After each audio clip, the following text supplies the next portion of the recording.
Restaurant ஸ்டைலில் நீங்கள் French fries பண்ணணுமா? இந்த டிப்ஸ் அண்ட் ட்ரிக்ஸை மட்டும் ஃபாலோ பண்ணால் போதும். இதை ஃப்ரீஸ் பண்ண வேண்டாம். கார்ன்ஃப்ளவர், மைதா அப்படின்னு எதுவுமே ஆட் பண்ணவும் தேவையில்லை. ரொம்ப சிம்பிள், வீட்லேயே செஞ்சிடலாம். இதுக்கு நம்ம 2 உருளைக்கிழங்கு எடுத்துக்கலாம்.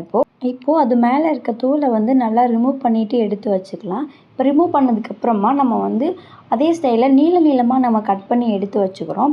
அதை 4ஆக இது பண்ணிவிட்டு இது மாதிரி நீள நீளமாக கட் பண்ணிவிட்டு இப்போ இது தனியாக எடுத்து வச்சுட்டு ஸ்டவ் ஆன் பண்ணிக்கலாம். ஸ்டவ் ஆன் பண்ணிவிட்டு பேன் வச்சுக்கலாம். பேன் நல்லா சூடானதுக்கப்புறமா எண்ணெய் விட்டுட்டு எண்ணெய் நல்லா சூடேறி கொதிக்கிற ஸ்டேஜில் நம்ம ஆல்ரெடி கட் பண்ணி வச்சுருக்கோம் பார்த்தீங்களா, அந்த உருளைக்கிழங்கு, அதை நம்ம இதில் நல்லா போட்டு அடுப்பை ஸ்லோ ஃப்ளேமில் வச்சுட்டு லைட்டாக கிளறி விட்டுட்டு நம்ம போட்டு எடுத்தோம் அப்படின்னா அது நல்லா பொரிய ஸ்டேஜ் ஒரு ப்ரௌன் கலராக வரும், கோல்டன் ப்ரௌன் கலராக வரும். இப்போது இந்த ஸ்டேஜில் நம்ம அடுப்பை ஆஃப் பண்ணிவிட்டு இதை தனியாக ஒரு பாத்திரத்தில் நம்ம எடுத்து சர்வ் பண்ணி வச்சுக்கலாம்.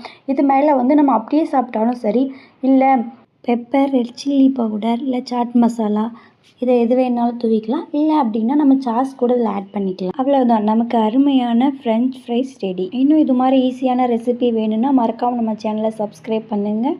கூடவே பெல் பட்டனை கிளிக் பண்ணிவிடுங்க.